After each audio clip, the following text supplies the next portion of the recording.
મિત્રો, આપણે સૌ પોતાના જીવનને શ્રેષ્ઠ બનાવવા માંગીએ છીએ, તો પછી જે માર્ગ પર ચાલી અને જીવન શ્રેષ્ઠ બને છે એ માર્ગ પર આપણે ચાલવું જોઈએ ને. આપણા ઋષિઓએ સનાતન ધર્મમાં આપણે બતાવ્યું છે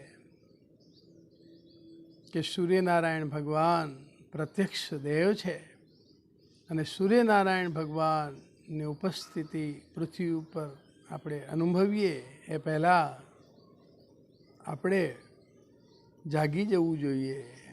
સામાન્ય રીતે આપણા ગામમાં કોઈ ધર્મસભા હોય તો શંકરાચાર્યજી પધારવાના હોય એ પહેલાં ધાર્મિક લોકોએ, હરિભક્તોએ, સાધુ સંતોએ આવી જવું જોઈએ. પ્રધાનમંત્રી આવવાના હોય એ પહેલાં સરપંચ, તલાટી અને ગ્રામ્યજનોએ આવી જવું જોઈએ. એવી રીતે સૂર્યનારાયણ ભગવાન જે આ પૃથ્વીમાં આપણે દર્શન આપે છે એ પહેલાં આપણે માનસિક રીતે તૈયાર થઈ જવું જોઈએ. ઈશ્વરની વંદના, ઉપાસના સવારના પહોરમાં કરવાથી જીવનમાં તેજસ્વીતા અને ઓજસ્વીતા આવે છે, જેનાથી વ્યક્તિથી કરી અને રાષ્ટ્રનું નિર્માણ થાય છે. તો આપણે જીવનને તેજસ્વી બનાવીએ. ભગવાન ગીતાજીના 4થા અધ્યાયની અંદર સ્વયં કહે છે કે આ જ્ઞાન સર્વપ્રથમ મેં છે એ સૂર્યનારાયણ ભગવાનને આપેલું.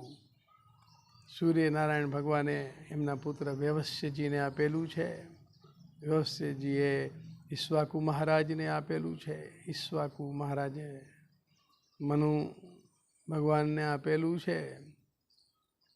વચમાં આ જ્ઞાન લુપ્ત થયું અને હવે અર્જુનજી આ જ્ઞાન હું તમને આપું છું. તો એમ સૂર્યનારાયણ ભગવાનનું મહત્ત્વ બતાવ્યું છે. એના તે આપણા સૌના દાદા ગુરુઓના ગુરુ ભગવાન સૂર્યનારાયણ છે. તો આપણે સૂર્યનારાયણની વંદના કરીએ અને જીવનને તેજસ્વી બનાવીએ, મહાન બનાવીએ. સૂર્યદેવને અર્ધ આપીએ અને સૂર્યદેવને વંદન કરીએ. સૂર્યદેવ દ્વારા તમામે તમામ લોક સુધી આપણા જીવનમાં જેમનું શ્રેષ્ઠ યોગદાન છે એમના સુધી પણ આપણે આપણા પ્રણામ પહોંચાડીએ. જીવનને મહાન બનાવીએ. સર્વનું કલ્યાણ થાય, સર્વનું મંગળ થાય એવી શુભકામના સાથે અહીં વાણીને વિરામ આપીએ છીએ.